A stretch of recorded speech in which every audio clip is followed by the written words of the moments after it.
بیمار دل گناہ کو پسند کرتا، فتنوں کو جلدی قابو کر لیتا یا فتنے اس کو جلدی قابو کر لیتے ہیں۔ صحت مند دل نباد ہوتا ہے، نبض شناس ہوتا ہے، معاشرے کی نبض کو، حالات کو، آنے والے حالات کو وہ سمجھ رہا ہوتا ہے۔ وَإِنَّ مِنْهَا لَمَا يَهْبِطُ مِنْ خَشْيَةِ اللَّهِ، جب دلوں کو پتھر کے ساتھ کمپیئر کیا تو یہ زیادہ سخت نظر آئے، کیونکہ نہ یہ روتے ہیں اور نہ یہ سجدے میں گرتے ہیں۔ پتھر رو پڑتا ہے، پتھر کلمہ پڑھ لیتا ہے، پتھر سجدے میں گر جاتا ہے، اور یہ نہ روتے ہیں نہ سجدے میں گرتے ہیں۔ اس لیے فَهِيَ كَالْحِجَارَةِ، یہ پتھروں کی طرح ہے، او اشد قسوة، یا پتھروں سے بھی زیادہ سخت۔ کائنات کا امام ہے، نبیوں کا امام ہے، آدم علیہ السلام کی اولاد کا سردار ہے، اور وہ ہے کہ جس جیسا کوئی نہیں، اور وہ ہے کہ جو فرماتے ہیں انا اتقاکم واخشاکم للہ، میں تم میں سب سے زیادہ متقی اور رب سے ڈرنے والا ہوں۔ ان کو رب کہہ رہے ہیں یہ غریب نیک بندے ان کے ساتھ جڑ کر رہا۔ وَلَا تَعْدُ عَيْنَاكَ عَنْهُمْ، اے نبی تیری نظر ان سے آگے کسی کو دیکھے ہی نہ، اور کسی کو نہیں دیکھنا۔ اللہ تبارک و تعالیٰ دلوں کو مخاطب کرتے ہیں، جو گواہی کو چھپائے گا وَمَن يَكْتُمْهَا فَإِنَّهُ آثِمٌ قَلْبُهُ، اس کا دل گناہ گار ہوگا۔ دل گناہ گار ہو جاتا ہے، دل بے باک ہو جاتا ہے، دل پاک ہو جاتا ہے۔ دلوں کی صفائی نبی صلی اللہ علیہ وسلم کا فرض منصبی ہے۔ وَيُزَكِّيهِمْ وَيُعَلِّمُهُمُ الْكِتَابَ وَالْحِكْمَةَ، اور یہ تزکیہ اسی طریقے سے ہوگا جیسے رسول اللہ صلی اللہ علیہ وسلم نے کیا، جیسے صحابہ کرام نے کیا ہے۔ آخرت کی آیات اور حدیث، دلوں کو نرم کرنے والی آیات اور حدیث، دنیا سے بے رغبتی اور زہد اور رقاق کی احادیث اور آیات، ان سے دل نرم ہوتے، ان سے دل پاک ہوتے۔ یہ نبوی طریقہ ہے۔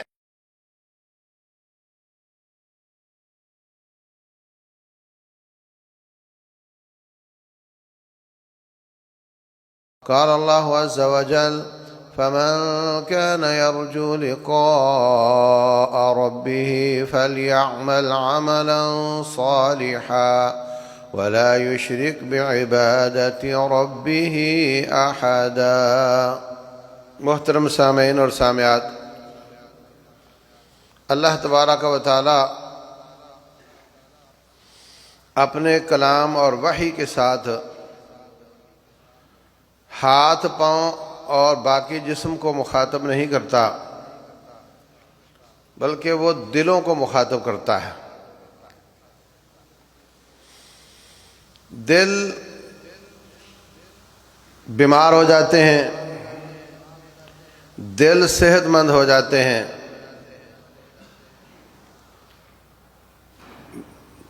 ان کی بیماریاں دنیا اور آخرت پر اثر کرتی ہیں، ان کی صحت بھی دنیا کو اور آخرت کو اچھا کر دیتی ہے۔ بیمار دل گناہ کو پسند کرتا، فتنوں کو جلدی قابو کر لیتا یا فتنے اس کو جلدی قابو کر لیتے ہیں۔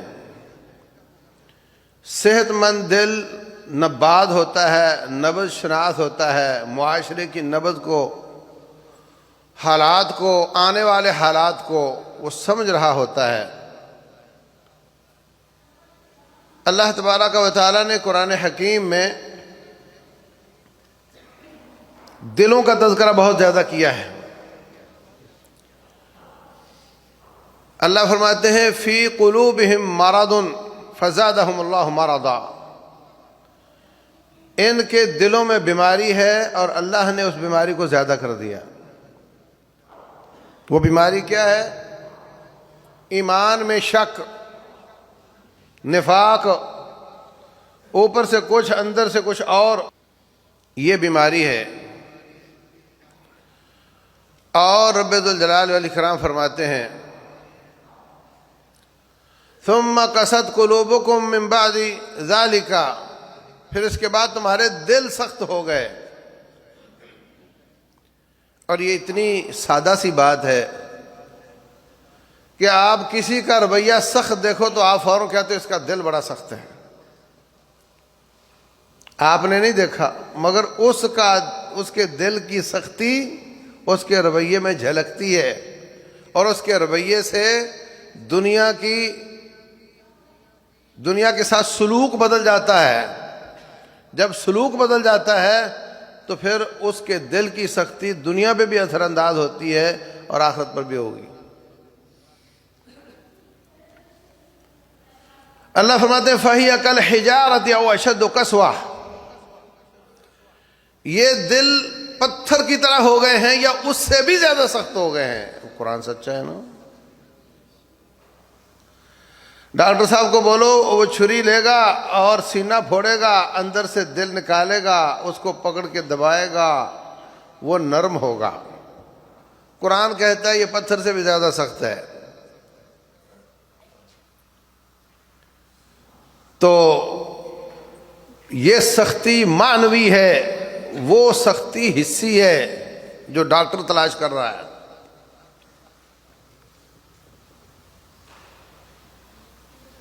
اللہ فرماتے ہیں انما المشرکون نجس. مشرک نجس ہوتا ہے, یہ نجاست معنوی ہے. قرآن سچا ہے. آپ اس کے جسم کو دریا میں ڈال دو, آپ اس کو صابن لگا کر کے پھر دریا میں ڈال دو, باہر نکلے گا, اس پر کوئی پلیدی نہیں ہوگی. مگر اللہ فرماتے ہیں انما المشرکون نجس, وہ پلید ہے. مومن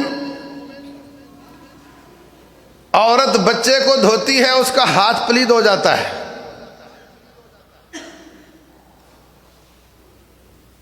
وہ دھو لیتی ہے تو ہاتھ پاک ہو جاتا ہے. مگر مشرک 1000 بار نہا لے تو وہ پاک نہیں ہوتا, اس لیے کہ اس کی نجاست حسی فزیکل نظر آنے والی تھی, اور مشرک کی نجاست جو ہے وہ معنوی ہے. نفاق کی نجاست ہے, کفر کی نجاست ہے, شرک کی نجاست ہے, وہ نہانے سے پاک نہیں ہوتی. اس کو پاک کرنے کا طریقہ اور ہے. مشرک پاک ہوگا ایمان کے ساتھ, اور مومن کا ہاتھ پلید ہو جائے تو وہ پاک ہوگا مٹی یا پانی کے ساتھ. کلر لگ جائے تو صاف ہوگا مٹی کے تیل کے ساتھ. پیشاب لگ جائے تو پاک ہوگا پانی کے ساتھ. نجاستیں بھی مختلف ہیں اور اس کو پاک کرنے کے طریقے بھی مختلف ہیں. اللہ تبارک و تعالیٰ فرماتے ہیں یتلو علیہم آیاتہ ویزکیہم ویعلمہم الکتاب والحکمہ. میرا نبی تم پر آیات پڑھ پڑھ کر تمہیں پاک کرتا ہے. یتلو علیہم آیاتہ ویزکیہم, ان کو پاک کرتا ہے. حضرت ماعز بن مالک رضی اللہ عنہ, ان سے غلطی ہو گئی, اللہ کا خوف آیا, آ کر کہتے ہیں طہرنی یا رسول اللہ, اے اللہ کے رسول مجھے پاک کر دیجئے. مومن ہے, صحابی ہے, مسلمان ہے, نیک پاک ہے, ہر چیز ٹھیک ہے, پر ایک پلیدی گناہ کی آ گئی, اس کو پاک کرنے کا طریقہ یہ ہے کہ چاروں طرف سے پتھر مار مار کر کے اس کو رجم کر دیا جائے. لفظ کیا بولے؟ طہرنی یا رسول اللہ, مجھے پاک کر دیجئے. یہ پلیدیاں ہیں, مختلف قسم کی نجاستیں ہیں, اور ان کی صفائی کے طریقے بھی مختلف ہیں. رسول اللہ صلی اللہ علیہ وسلم آئے ہی دلوں کو پاک کرنے کے لیے ہیں. یتلو علیہم آیاتہ ویزکیہم ویعلمہم الکتاب والحکمہ, ان کو کتاب و حکمت کی تعلیم دیتے ہیں اور ان کو پاک کرتے ہیں. اس کا مطلب یہ ہے اب ایک شخص گناہ کر بیٹھا، بعد میں نہا لیا اس نے، تو حسی قسم کی پلیدی تو اس پر نہیں رہی، مگر مانوی اس گناہ کی نحوست اس پر موجود ہے۔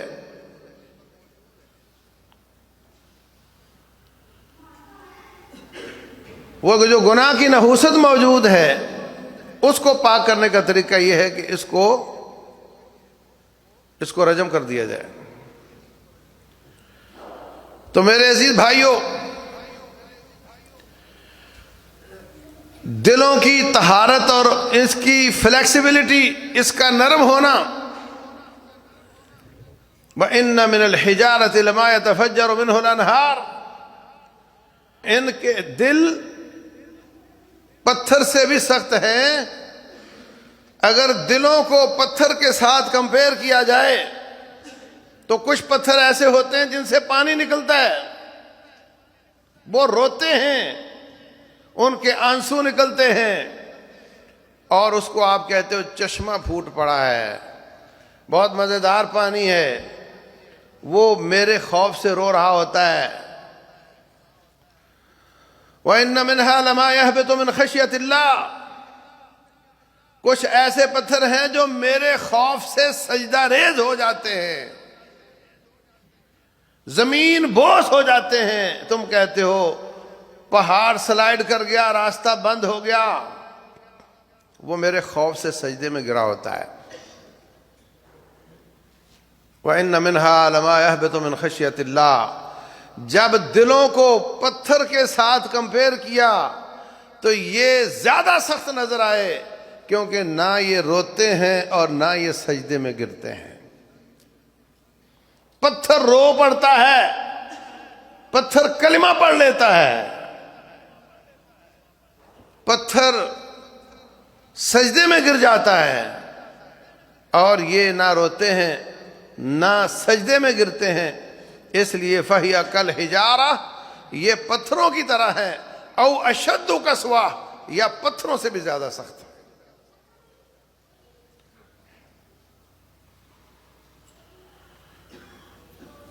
ایک اور انداز سے سمجھایا رب ذوالجلال نے، فرمایا فَلَمَّا زَاغُوا أَزَاغَ اللَّهُ قُلُوبَهُمْ، جب وہ رب کے راستے سے ٹیڑے ہو گئے، راستے کو چھوڑ دیا، پھسل گئے، ازاغ اللہ قلوبہم، پھر اللہ نے ان کے دلوں کو ٹیڑھا کر دیا۔ اللہ اکبر۔ بادشاہ برا ہو تو عوام بری ہوتی ہے، عوام پر اس کا برا اثر پڑتا ہے، جیسے حکمران ویسی ان کی رعایا، ایسا بھی ہوتا ہے۔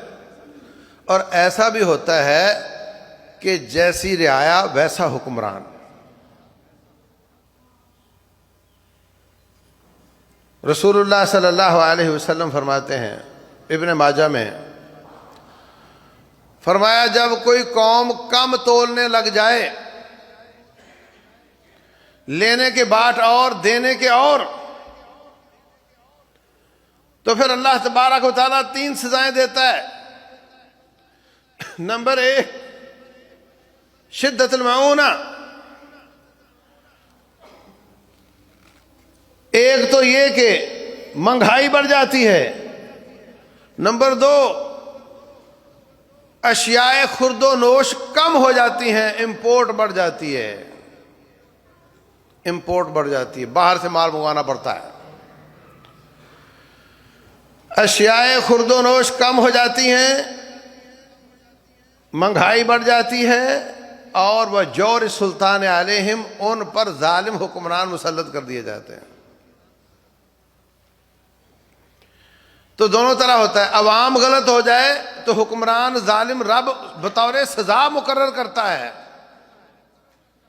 اور اگر ویسے کوئی حکمران ظالم قبضہ کر بیٹھے تو پھر اس کی بد خصلتوں کی وجہ سے عوام بھی غلط ہو جاتی ہے۔ جب وہ ظلم کرے گا تو عوام بھی کرے گی، جب وہ ظالم کو سزا نہیں دے گا تو عوام بھی ظالم ہو جائے گی۔ یہی صورتحال دلوں کی ہے۔ اگر دل اس کا بیمار ہے تو اس کے سارے اعضاء بیمار ہوں گے. ان کے سارے اعضاء چونکہ دل کے تابع ہیں.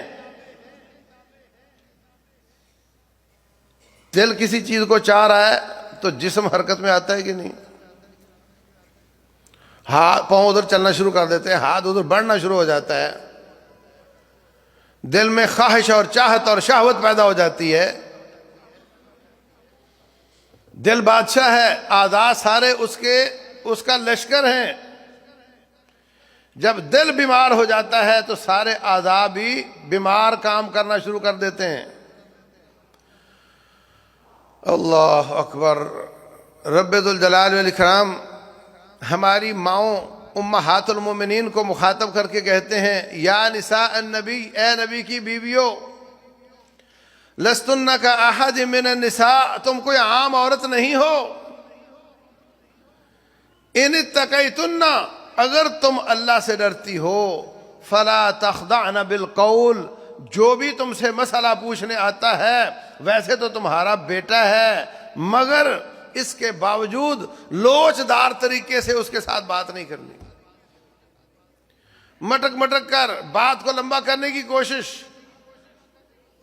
بات کو بڑھانے کی کوشش, بات کے انداز اور اس کے رویے سے پتہ چل جاتا ہے کہ عورت کیا چاہتی ہے. دو ٹوک بات کرنی ہے, سنجیدگی سے بات کرنی ہے. فَيَطْمَعَ الَّذِي فِي قَلْبِهِ مَرَضٌ, اگر تم نے یہ نصیحت نہ مانی تو جس کے دل میں بیماری ہے اس میں تمہارے بارے میں طمع پیدا ہو جائے گی. جس کے دل میں بیماری ہے, جس کا دل بیمار ہے, اس میں تمہارے لیے طمع پیدا ہو جائے گی. یہ شہوات کی بیماری ہے, کہیں شبہات کی بیماری ہے, کہیں کفر کی, کہیں شرک کی, کہیں ریاکاری کی, کہیں نفاق کی, کہیں تکبر کی, کہیں اپنے آپ کو اچھا کہنے کی, کہیں مسلمانوں کے خلاف کینہ اور بغض اور عداوت اور دشمنی کی, کہیں ہرس اور لالچ کی. یہ سب دل کی بیماریاں ہیں. انشاءاللہ ہم ایک ایک کر کے ان کا تذکرہ بھی کریں گے, ان کے علاج کے لیے جو نصوص نازل ہوئی ہیں انشاءاللہ ان کا تذکرہ بھی کریں گے. رب ذوالجلال ہمارے دلوں کو پاک کر دے. اللہم طہر قلوبنا من النفاق واعمالنا من الرياء والسنتنا من الكذب. رسول اللہ صلی اللہ علیہ وسلم دعا کرتے تھے, اے اللہ ہمارے دلوں کو نفاق سے پاک کر دے, ہمارے اعمال کو ریاکاری سے پاک کر دے, ہماری زبانوں کو جھوٹ سے پاک کر دے. اللہ اکبر. تو بات میں یہ کر رہا تھا کہ یہ جو بیماریاں ہیں, بسا اوقات اعضاء بیمار ہونے سے دل بیمار ہو جاتا ہے, اور بسا اوقات دل کی بیماری سے اعضاء بیمار ہو جاتے ہیں. بسا اوقات عوام کے برا ہونے سے حکمران برا مسلط کر دیا جاتا ہے. بسا اوقات ظالم حکمران کی وجہ سے, اس کے ظلم کرنے اور ظالم کو سزا نہ دینے کی وجہ سے عوام ظالم ہو جاتی ہے.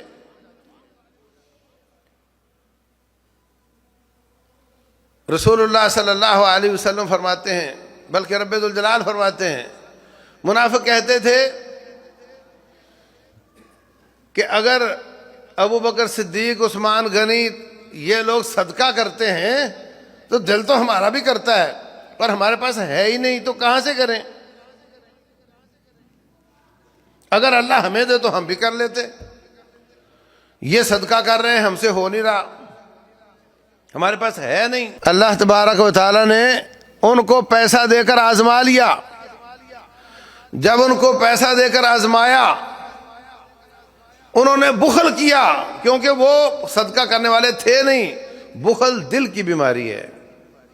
ابو بکر صدیق رضی اللہ عنہ فرماتے ہیں صحیح بخاری میں, کہتے ہیں ایو دائن ادوا من البخل, دنیا میں بخل سے بڑی بیماری کوئی نہیں. جب انہوں نے بخل کیا تو اللہ تبارک و تعالیٰ فرماتے ہیں ہم نے ان کے دلوں میں نفاق ڈال دیا. فَأَعْقَبَهُمْ نِفَاقًا فِي قُلُوبِهِمْ إِلَى يَوْمِ يَلْقَوْنَهُ. ہم نے ان کے دلوں میں نفاق ڈال دیا. کیوں؟ بِمَا أَخْلَفُ اللَّهَ مَا وَعَدُوهُ. اللہ کے ساتھ وعدہ خلافی کرنے کی وجہ سے. وَبِمَا كَانُوا يَكْذِبُونَ. اس لیے کہ جھوٹ بولتے تھے، کہتے تھے ہم صدقہ کریں گے، اور انہوں کا دل اس وقت بھی کہتا تھا ہم نے کوئی نہیں کرنا. جھوٹ بولتے تھے. جھوٹ اور وعدہ خلافی نفاق کی نشانی ہے. جب ایک عملی نفاق، ان کے اعضاء نے جھوٹ بولا، ان کے اعضاء نے وہ وعدہ خلافی کی، فَأَعْقَبَهُمْ نِفَاقًا فِي قُلُوبِهِمْ. اللہ نے وہ نفاق جو عمل میں تھا وہ ان کے دلوں میں ڈال دیا.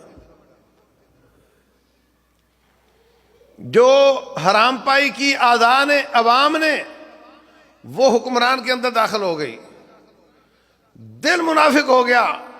فَأَعْقَبَهُمْ نِفَاقًا فِي قُلُوبِهِمْ. وجہ کیا بنی؟ بِمَا أَخْلَفُ اللَّهَ مَا وَعَدُوهُ. وعدہ خلافی کی وجہ سے. وَبِمَا كَانُوا يَكْذِبُونَ. اور جھوٹ بولنے کی وجہ سے. تو اعضاء کی نافرمانی کی وجہ سے دل بیمار ہو جاتے ہیں، اور دلوں کی بیماری کی وجہ سے اعضاء بیمار ہو جاتے ہیں. اس لیے چھوٹے گناہوں کو چھوٹے سمجھنا کہ کوئی نہیں، یہ چھوٹے چھوٹے ہی ہیں.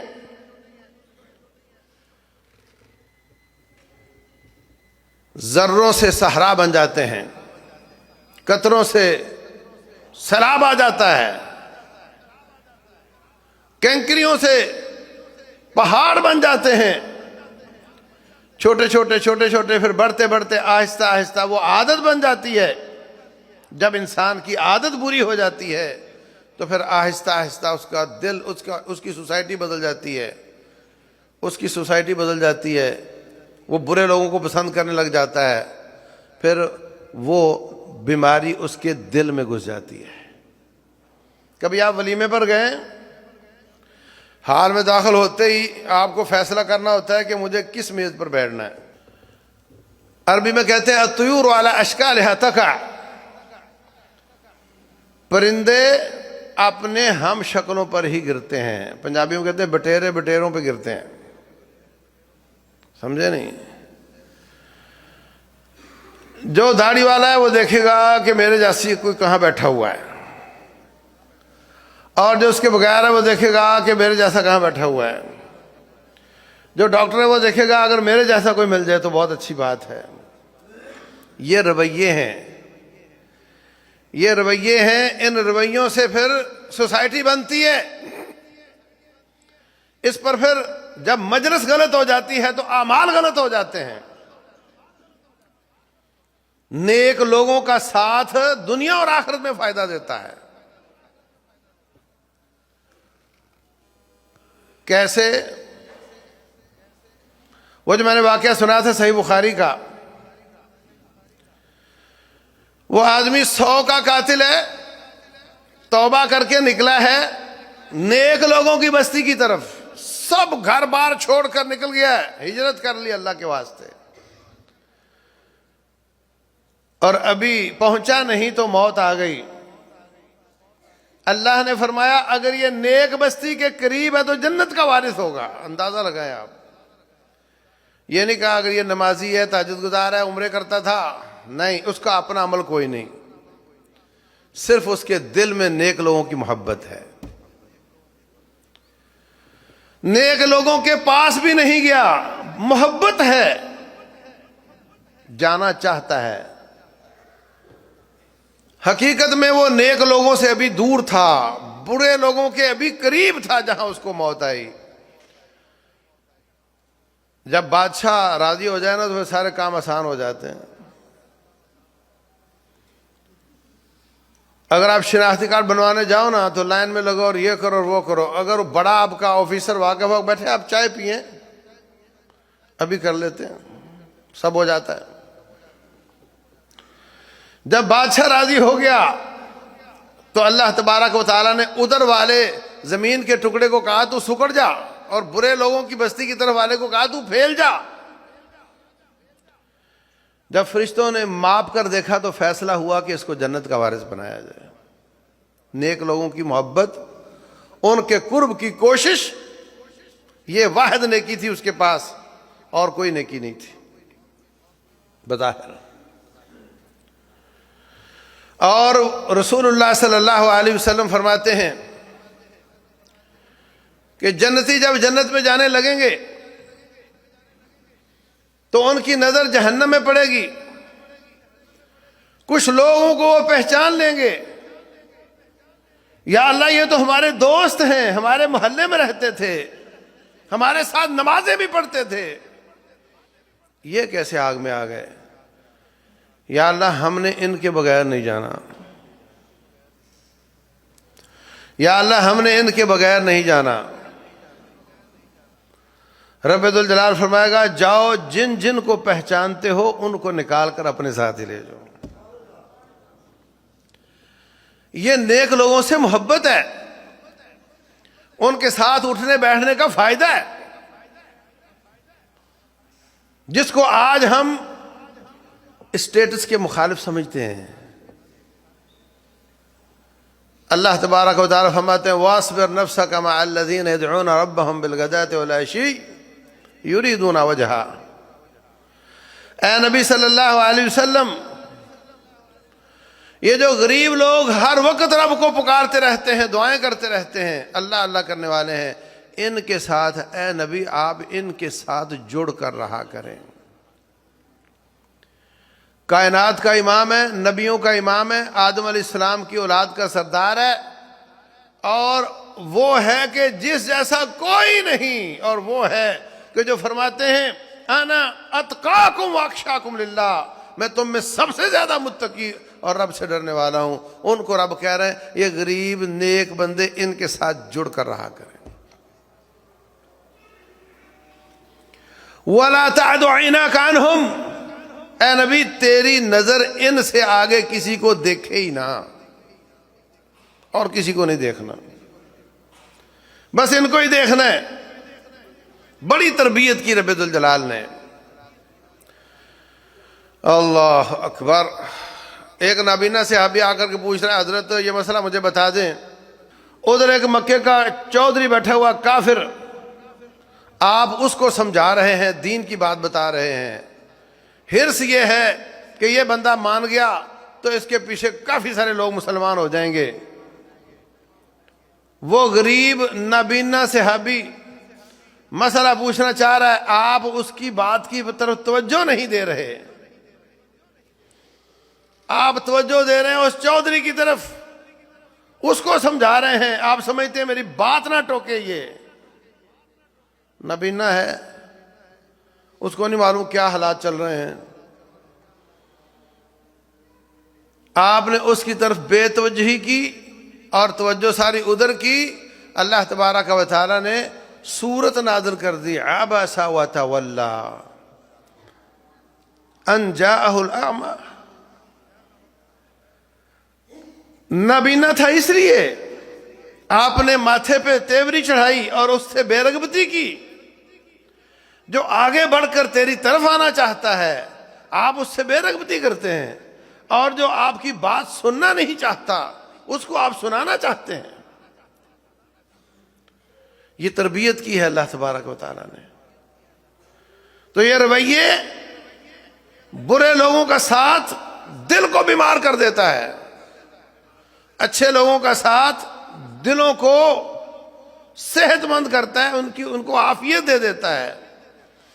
اگر آپ زیادہ اپنے سے زیادہ غریب کے پاس بیٹھیں گے تو اللہ تبارک و تعالیٰ کا شکر ادا کریں گے۔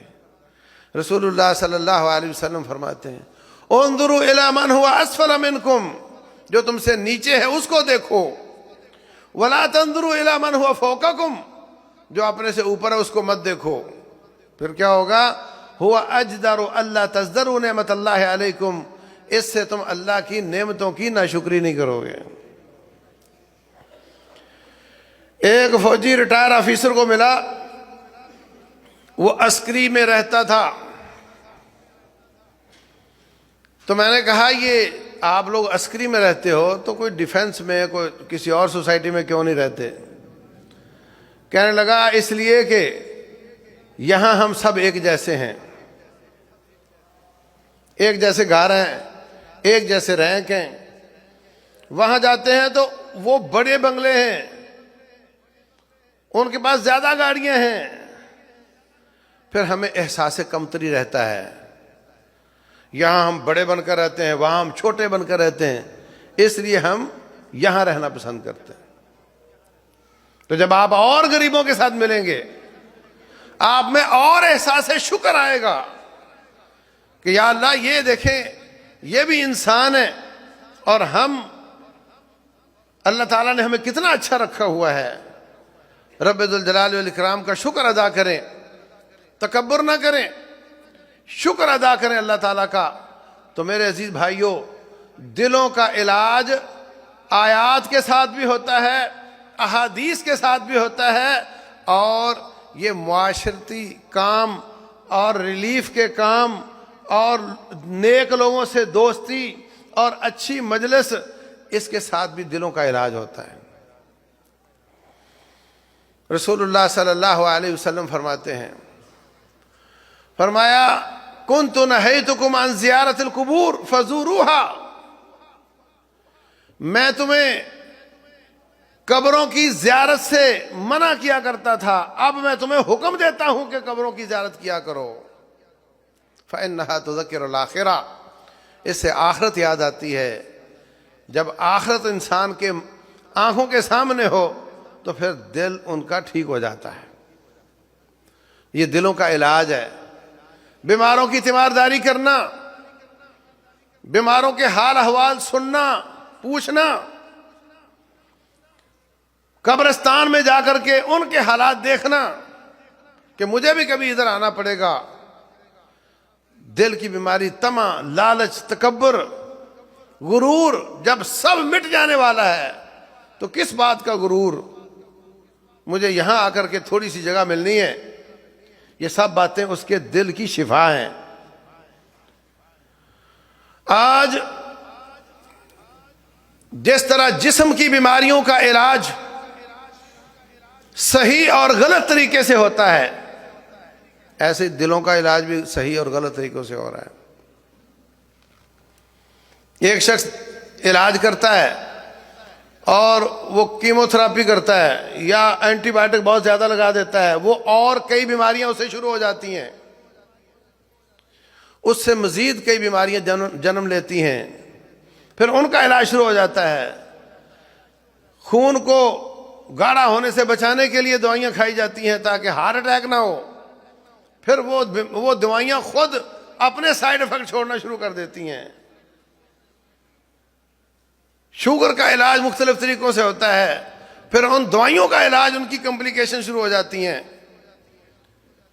ایسے ہی دلوں کی بیماریوں کا علاج کچھ لوگ موسیقی کے ساتھ کرتے ہیں۔ او جی موسیقی سے غم دور ہو جاتے ہیں۔ کوئی اس کا علاج مراقبے کے ساتھ کرتا ہے، بتیاں گول کرو اور سر ہلانا شروع کرو اور اللہ ہو اللہ ہو اللہ ہو کرنا شروع کرو۔ اللہ ہو کیا ہوتا ہے؟ رسول اللہ صلی اللہ علیہ وسلم یا پچھلے کسی نبی نے یا کسی صحابی نے، کسی امام نے، کسی پیشوا نے کوئی یہ کام کیا ہو؟ کہ نہیں۔ شیطان لوگوں کو جب ان میں یہ ایک جذبہ پیدا ہوتا ہے کہ میں کوئی سکون حاصل کروں یا میں کوئی بیماری کا علاج کروں، تو شیطان اپنی آفر دے دیتا ہے کہ اس طرح کرو۔ تقریباً اکثر مدارس میں مراقبہ حال بنے ہوئے ہیں، ان میں بیٹھ کر بتیاں گول کر کے یہاں سے گھما کر لا الہ اور بولے دل پر ضرب لگانی ہے الا اللہ کی۔ یہ پہلا سبق ہے۔ پھر اگلا سبق ہے لا الہ کو چھوڑ دو، صرف الا اللہ یہی کرتے رہو۔ پھر اگلا سبق ہے اللہ کو بھی چھوڑ دو، اللہ ہو اللہ ہو اللہ ہو۔ پھر اگلا سبق ہے اللہ کو بھی چھوڑ دو، ہو ہی ہو، فلاں نے کام کیا ہو، اس نے من میں بوٹی لگائی ہو، بس بولے ہو ہی کرو۔ یہ بھی جناب بیماری کا علاج ہے، یہ دل کی بیماریوں کا علاج ہو رہا ہے، اس سے اطمینان حاصل کرنے کی کوشش کی جا رہی ہے، اور آیتیں اس پر قرآن کی پڑھی جاتی ہیں۔ الا بذکر اللہ تطمئن القلوب، اللہ کے ذکر سے دلوں کو اطمینان ملتا ہے۔ رب کعبہ کی قسم ہے، یہ اللہ کا ذکر نہیں ہے، اللہ کا ذکر قرآن حکیم ہے۔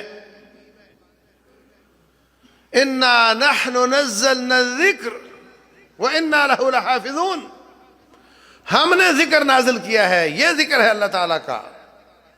پورا جملہ اللہ اکبر، سبحان اللہ، الحمدللہ، یہ اللہ کا ذکر ہے، ادھورا جملہ ذکر نہیں ہوتا۔ اور پھر جب آپ اللہ تعالیٰ کے ناموں کا ذکر کرتے ہیں، یا سمیع یا قریب یا مجیب، تو ساتھ کہو یا اللہ یہ مجھے چاہیے، یا مجیب مجھے یہ چاہیے، یا قہار میرا یہ مسئلہ ہے۔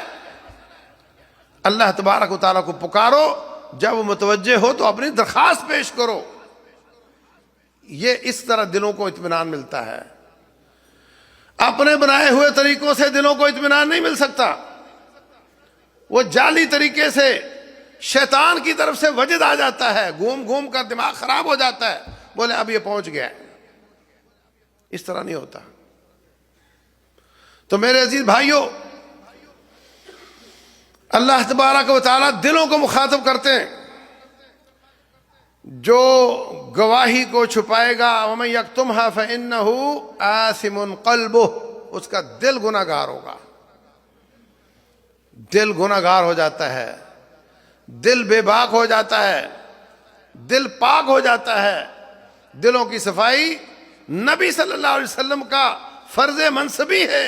وَيُزَكِّيهِمْ وَيُعَلِّمُهُمُ الْكِتَابَ وَالْحِكْمَةَ، اور یہ تزکیہ اسی طریقے سے ہوگا جیسے رسول اللہ صلی اللہ علیہ وسلم نے کیا ہے، جیسے صحابہ اکرام نے کیا ہے۔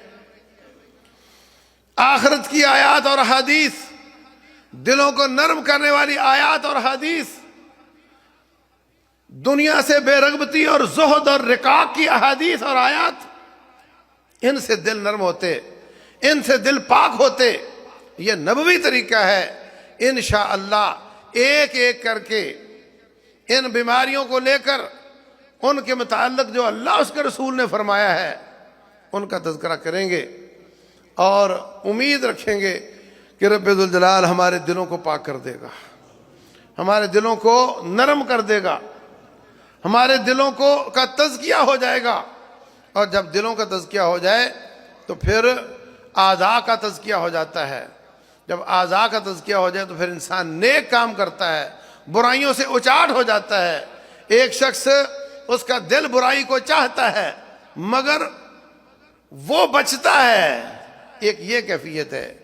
ایک یہ کیفیت ہے کہ اس کے دل میں رغبت ہی برائیوں کی ختم ہو جاتی ہے یا کمزور پڑ جاتی ہے، شیطان پر وہ حاوی ہو جاتا ہے، شیطان اس کے سامنے مغلوب ہو جاتا ہے۔ جب شیطان 50-50 چل رہا ہو نا، اس کو کہتے ہیں یہ نفس لوامہ ہے۔